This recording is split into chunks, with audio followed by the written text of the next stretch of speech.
ನಮಸ್ಕಾರ. ಕ್ವಿಕ್ 25ಗೆ ಸ್ವಾಗತ. ನಾನು ಪ್ರತಿಮಾ ಭಟ್. ಇವನಿ ಈ ಕ್ಷಣದ 25 ಸುದ್ದಿಗಳನ್ನು ಕ್ವಿಕ್ ಆಗಿ ನೋಡ್ತಾ ಹೋಗೋಣ.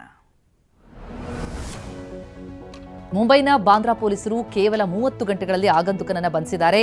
ಕೆಲವೇ ಕ್ಷಣಗಳಲ್ಲಿ ಕೋರ್ಟ್ಗೆ ಆರೋಪಿಯನ್ನು ಹಾಜರುಪಡಿಸಲಿದ್ದು ವಿಚಾರಣೆಗಾಗಿ ತಮ್ಮ ಕಸ್ಟಡಿಗೆ ಕೊಡುವಂತೆ ಮನವಿ ಮಾಡಲಿದ್ದಾರೆ. ಪೊಲೀಸರು ತನಿಖೆ ಚುರುಕುಗೊಳಿಸಿದ್ದಾರೆ. ನಟ ಸೈಫ್ ಅಲಿ ಖಾನ್ಗೆ ಇರಿತ ಪ್ರಕರಣ ಬೆಚ್ಚಿ ಬೀಳಿಸಿದ್ದು ಬುಧವಾರ ರಾತ್ರಿ ನಡೆದ ಘಟನೆಯಿಂದ ಸೈಫ್ ಕರೀನಾ ಕಪೂರ್ ಕುಟುಂಬ ಆತಂಕಕ್ಕೊಳಗಾಗಿದೆ. ದಾಳಿ ನಡೆದ 30 ನಿಮಿಷ ಸೈಫ್ ಕುಟುಂಬಕ್ಕೆ ಡೆಡ್ಲಿ ನೈಟ್ ಆಗಿತ್ತು.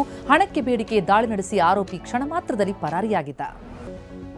ರಾಜ್ಯ ಕಾಂಗ್ರೆಸ್ನಲ್ಲಿನ ಆಂತರಿಕ ಸಂಘರ್ಷದ ಬಗ್ಗೆ ಉಸ್ತುವಾರಿ ಸುರ್ಜೇವಾಲಾ ಬೆಳಗಾವಿಯಲ್ಲಿ ಸ್ಪಷ್ಟನೆ ಕೊಟ್ಟರು. ಯಾರು ಈ ರೀತಿ ವದಂತಿಗಳೆಲ್ಲ ಹಬ್ಬಿಸ್ತಾ ಇದ್ದಾರೆ ಅನ್ನೋದು ಗೊತ್ತಿಲ್ಲ. ಯಾವ ಸಚಿವರಿಗೂ ನಾಯಕರಿಗೂ ನೋಟಿಸ್ ಕೊಡಲು ಯಾವುದೇ ಕಾರಣ ಇಲ್ಲ. ಕಾಂಗ್ರೆಸ್ ಆಂತರಿಕ ಸಂಘರ್ಷ ವದಂತಿಗಳನ್ನು ಹಬ್ಬುತ್ತಾ ಇರೋದು ಬಿಜೆಪಿ ನಾಯಕರೇ ಹಬ್ಬಿಸ್ತಾ ಇದ್ದಾರೆ ಅಂತ ಆರೋಪಿಸಿದ್ದಾರೆ. ಕಾಂಗ್ರೆಸ್ ಪಕ್ಷದಲ್ಲಿನ ಒಳಬೇಗುದಿ ವಿಚಾರವಾಗಿ ಇವತ್ತು ಬೆಳಗಾವಿಯಲ್ಲಿ ಸತೀಶ್ ಜಾರಕಿಹೊಳಿ ರಾಜ್ಯ ಕಾಂಗ್ರೆಸ್ ಉಸ್ತುವಾರಿ ಸುರ್ಜೇವಾಲಾರನ್ನ ಭೇಟಿಯಾಗಲಿದ್ದಾರೆ. ಕಾಂಗ್ರೆಸ್ ಸಮಾವೇಶದಲ್ಲಿ ಜಿಲ್ಲಾ ನಾಯಕರ ಕಡೆಗಣನೆ ಕುರಿತು ಸುರ್ಜೇವಾಲಾ ಗಮನಕ್ಕೆ ತರಲು ಸತೀಶ್ ಜಾರಕಿಹೊಳಿ ಮುಂದಾಗಿದ್ದಾರೆ. ಕೆಪಿಸಿಸಿ ಅಧ್ಯಕ್ಷರ ಬದಲಾವಣೆ, ಪವರ್ ಶೇರಿಂಗ್ ಬಗ್ಗೆ ಬಹಿರಂಗ ಹೇಳಿಕೆ ನೀಡುತ್ತಾ ಇರುವ ಸಚಿವರಿಗೆ ಆತಂಕ ಎದುರಾಗಿದೆ.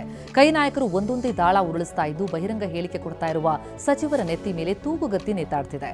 ಸಂಪುಟ ಪುನರಚನೆಗೆ ಹೈಕಮಾಂಡ್ ಅನುಮತಿ ಕೊಟ್ಟರೆ ಬಹಿರಂಗ ಹೇಳಿಕೆ ಕೊಡ್ತಾ ಇರುವ ಸಚಿವರಿಗೆ ಸಂಕಷ್ಟ ಎದುರಾಗುವ ಸಾಧ್ಯತೆ ಇದೆ.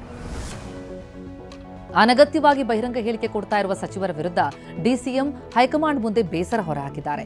ಗೊಂದಲ ಸೃಷ್ಟಿಸ್ತಾ ಇರುವ ಸಚಿವರನ್ನ ಸಂಪುಟದಿಂದ ಕೈಬಿಡಲು ಹೈಕಮಾಂಡ್ ಬಳಿ ಒತ್ತಡ ಹೇರಿದ್ದಾರೆ ಎನ್ನಲಾಗ್ತಿದೆ.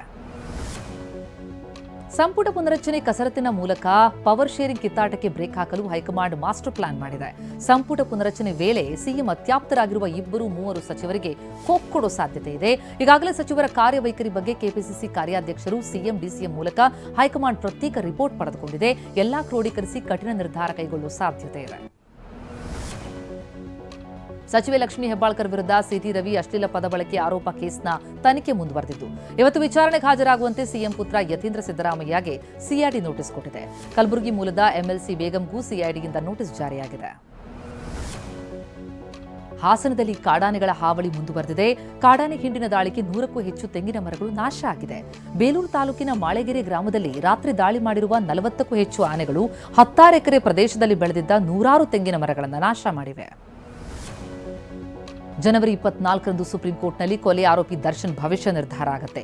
ದರ್ಶನ್, ಪವಿತ್ರ ಹಾಗೂ ಗ್ಯಾಂಗ್ನ ಜಾಮೀನು ಪ್ರಶ್ನಿಸಿ ಪೊಲೀಸರು ಸಲ್ಲಿಸಿರುವಂತಹ ಮೇಲ್ಮನವಿ ಅರ್ಜಿಯ ವಿಚಾರಣೆ ಜನವರಿ 24ರಂದು ಸುಪ್ರೀಂ ಕೋರ್ಟ್ನಲ್ಲಿ ನಡೆಯುತ್ತೆ. ದರ್ಶನ್, ಪವಿತ್ರ ಸೇರಿ 7 ಆರೋಪಿಗಳ ಜಾಮೀನು ಭವಿಷ್ಯ ಜನವರಿ 24ಕ್ಕೆ ನಿರ್ಧಾರ ಆಗುತ್ತೆ. ಚಾಮರಾಜನಗರದಲ್ಲಿ ಚಿರತೆ ಸೆರೆಗಾಗಿ ಇಟ್ಟಿದ್ದ ಬೋನ್ನಲ್ಲಿ ವ್ಯಕ್ತಿಯೊಬ್ಬ ಲಾಕ್ ಆಗಿದ್ದಾನೆ. ಗುಂಡ್ಲುಪೇಟೆ ತಾಲೂಕಿನ ಪಡಗೂರು ಗ್ರಾಮದಲ್ಲಿ ನಡೆದಂತಹ ಘಟನೆ. ಹನುಮಂತಯ್ಯ ಎಂಬಾತ ಕುತೂಹಲದಿಂದ ಬೋನ್ ಹೇಗಿದೆ ಅಂತ ನೋಡೋದಕ್ಕೆ ಒಳಗೆ ಹೋಗಿದ್ದಾನೆ. ಆ ವೇಳೆ ಬೋನಿನ ಗೇಟ್ ಲಾಕ್ ಆಗಿ 4 ಗಂಟೆಗಳ ಕಾಲ ಬೋನ್ನಲ್ಲೇ ಇದ್ದ.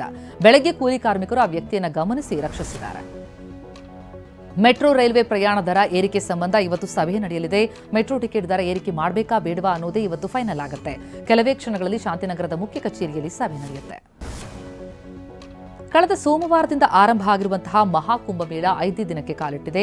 ಉತ್ತರ ಪ್ರದೇಶದ ಪ್ರಯಾಗ್ರಾಜ್ಗೆ ವಿಶ್ವದ ನಾನಾ ಮೂಲೆಗಳಿಂದ ಭಕ್ತ ಸಾಗರ ಹರಿದು ಬರ್ತಾ ಇದೆ. ಈವರೆಗೂ 7 ಕೋಟಿಗೂ ಹೆಚ್ಚು ಭಕ್ತರು ಸಂಗಮದಲ್ಲಿ ಪವಿತ್ರ ಸ್ನಾನ ಮಾಡಿದ್ದಾರೆ. ಹೊರೆಯೋ ಚಳಿಯ ನಡುವೆಯೇ ಸಂಗಮದಲ್ಲಿ ಸ್ನಾನ ಮಾಡಿ ಭಕ್ತರು ಸಾಧು ಸಂತರ ಆಶೀರ್ವಾದ ಪಡೆದಿದ್ದಾರೆ. ಪ್ರಯಾಗ್ರಾಜ್ನಲ್ಲಿ ನಡೀತಾ ಇರುವಂತಹ ಮಹಾಕುಂಭಮೇಳಕ್ಕಿಂದು ರಾಹುಲ್ ಗಾಂಧಿ, ಪ್ರಿಯಾಂಕಾ ಗಾಂಧಿ ಆಗಮಿಸುವ ನಿರೀಕ್ಷೆ ಇದೆ. ಸಂಗಮದಲ್ಲಿ ಪವಿತ್ರ ಸ್ನಾನ ಬಳಿಕ ಸಂಸದರು ಶಂಕರಾಚಾರ್ಯ ಮತ್ತು ಸಂತರ ಆಶೀರ್ವಾದ ಪಡೆಯಲಿದ್ದಾರೆ. ಜನವರಿ 29ರಂದು ಮೌನಿ ಅಮಾವಾಸ್ಯೆ ಸ್ನಾನ ಇದ್ದು ಕುಂಭಮೇಳಕ್ಕೆ ಸುಮಾರು 8ರಿಂದ 10 ಕೋಟಿ ಭಕ್ತರು ಪಾಲ್ಗೊಳ್ಳುವ ನಿರೀಕ್ಷೆ ಇದೆ. ಭಕ್ತರಿಗೆ ಯಾವುದೇ ಅನಾನುಕೂಲ ಆಗಬಾರದು ಅನ್ನುವಂಥ ಕಾರಣದಿಂದಾಗಿ ಸೂಕ್ತ ಸೌಲಭ್ಯ ಕಲ್ಪಿಸುವಂತೆ UP CM Yogi Adityanath railway ಅಧಿಕಾರಿಗಳಿಗೆ ಸೂಚಿಸಿದ್ದಾರೆ. ರೈಲು, ಬಸ್, ವಿದ್ಯುತ್, ಕುಡಿಯುವ ನೀರು, ಶೌಚಾಲಯ ವ್ಯವಸ್ಥೆ ಮಾಡುವಂತೆ ಕಟ್ಟಪ್ಪಣೆ ಮಾಡಿದ್ದಾರೆ. ತುಮಕೂರು ಜಿಲ್ಲೆ ಕುಣಿಗಲ್ ತಾಲೂಕಿನ ಹುಲಿಯೂರು ದುರ್ಗದ ಓಡೆ ಭೈರವೇಶ್ವರ ದೇವಸ್ಥಾನದಲ್ಲಿ ವಿಚಿತ್ರ ಆಚರಣೆ ನಡೀತಾ ಇದೆ. ಮದ್ಯವೇ ದೇವರಿಗೆ ನೈವೇದ್ಯವಾಗಿ ಭಕ್ತರು ಇಲ್ಲಿ ಅರ್ಪಿಸುತ್ತಾರೆ. ಭಕ್ತರು ದೇವರಿಗೆ ಹರಕೆ ರೂಪದಲ್ಲಿ ಕೊಡುವ ಮದ್ಯವನ್ನ ಡ್ರಮ್ನಲ್ಲಿ ಸಂಗ್ರಹಿಸಿ ಬಳಿಕ ತೀರ್ಥದ ರೂಪದಲ್ಲಿ ಭಕ್ತರಿಗೆ ಕೊಡುವುದು ಇಲ್ಲಿನ ವಾಡಿಕೆ.